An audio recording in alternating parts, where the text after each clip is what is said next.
ఆన విజయ్ కుమార్ రెడ్డి గారు 2029 ఎన్నికల్లో నెల్లూరు రూరల్ నియోజకవర్గంలో మీరు వైఎస్ఆర్ కాంగ్రెస్ పార్టీ అభ్యర్థి. ప్రజల దగ్గర ఓటు అడగాలి. మీరు అభ్యర్థి. మరి ఓటు అడిగే ముందు 10 రకాల మంచి పనులు చేసి ఒక మంచి ప్రతిపక్షంగా ఉండి ఓటు అడిగితే స్వీకరిస్తారు. కానీ ప్రజలు అలా కానప్పుడు మీకు ప్రజలు దగ్గరకు కూడా రానిరు. దీన్ని మీకు నేను చెప్పాల్సిన అవసరం లేదు. మీకే రాజకీయాలు తెలియని వ్యక్తులేం కాదు. ఇక్కడ వాస్తవాలు తెలుసుకోమని చెప్పని కూడా కోరుకుంటూ ఒక్కసారి చూడండి సార్ ఎంత ముచ్చటగా ఉన్నారో. ఆదాల ప్రభాకర్ రెడ్డి గారు ఒక పక్క, ఆన విజయ్ కుమార్ రెడ్డి ఒక పక్క, కామాక్షి గారు వారి గజమాలేసి ఎంత ముచ్చటగా ఉన్నారో చూడండి సార్. ఎంత ముచ్చటగా ఉన్నారో చూడండి. ఏమ్మా పెంచలే గారిని చంపింది ఏ పార్టీ వాళ్ళమ్మా? పెంచలే గారిని చంపింది ఏ పార్టీ నాయనా? కామాక్షి ఏ పార్టీ నాయనా? జేమ్స్ ఏ పార్టీ నాయనా? ఏ పార్టీ నాయనా? అక్కడున్న సిపిఎంతో కలిసి ఆ గంజాయికి వ్యతిరేకంగా పోరాడింది మీరు కాదా? అన్ని రకాల మీకు ఎమ్మెల్యేగా మద్దతు ఇచ్చానా లేదా? అర్థమైందా సార్ మీకే?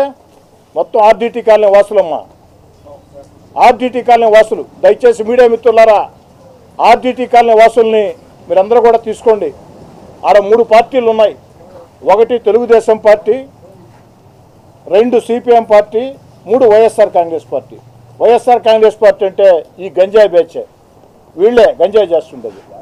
మా వాళ్ళు గంజాయి చేస్తే గంజాయికి వ్యతిరేకంగా మేము ఎందుకు పోరాటం చేస్తాం? మారవ శ్రీనివాసులు దేనికి పోరాటం చేస్తాడు? పోలీసుల్ని దేనికి తీసుకోబోతారు? ఫ్లెక్సీలు దేనికి పెట్టిస్తారు? ఆ మాత్రం ఇంగిత జ్ఞానం లేదా?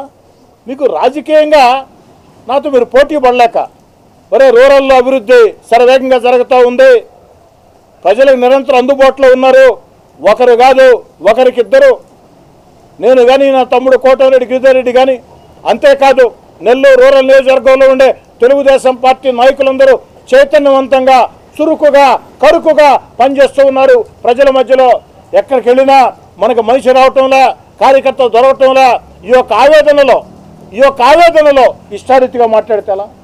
పాపం ఆన విజయ్ కుమార్ రెడ్డి గారికి మా పాలకీర్తి రవి జాన్ ఏం పేరమ్మా? జేమ్సా జాన్నా? దీంట్లో ఉండేది ఎవరు? జాన్. దీంట్లో ఉండే జాన్ ముద్దాయి, 5వ ముద్దాయి అమ్మా. కామాక్షి మొదటి ముద్దాయి అయితే పాలకీర్తి రవి 2వ 3వ ముద్దాయిగా ఉన్నారు. ఈ జాన్ 5వ ముద్దాయి.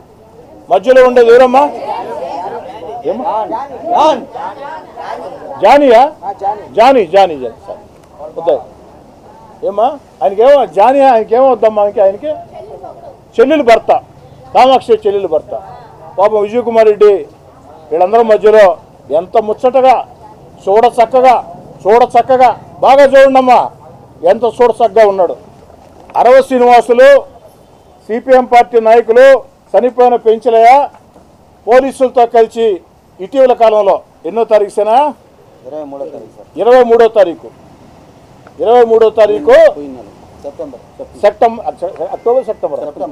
సెప్టెంబర్ 23వ తారీఖు స్థానిక కార్పొరేటర్ అరవశాంతి భర్త, తెలుగుదేశం నాయకుడు, నెల్లూరు రూరల్ నియోజకవర్గ ఎస్సీ సెల్ ఇన్ఛార్జ్ అరవ శ్రీనివాసులు ఆ సిపిఎం పార్టీ నాయకులు చనిపోయిన పెంచలే గారితో కలిసి, స్థానికంగా అందరితో కలిసి రూరల్ సిఐ గారిని తీసుకెళ్ళి అవగాహన శిబిరాలు పెట్టి ఫ్లెక్సీలు కట్టించి గంజా అమ్మేదానికి లేదని తీర్మానం చేస్తే, అక్కడి నుంచి ఆ వైఎస్ఆర్ కాంగ్రెస్ పార్టీ బ్యాచ్కి తెలుగుదేశం సిపిఎంకి సమస్య వచ్చింది. దీంట్లోనే మూలకారం హత్యాకారణం. తర్వాత మరో ఫోటో చూడండమ్మా. నూతన సంవత్సరానికి శుభాకాంక్షలు తెలియజేస్తూ ఉన్నారు ఆన విజయ్ కుమార్ రెడ్డి గారు. జిల్లా పరిషత్ చైర్మన్ గారికి ఈ ముద్దాయి శుభాకాంక్షలు.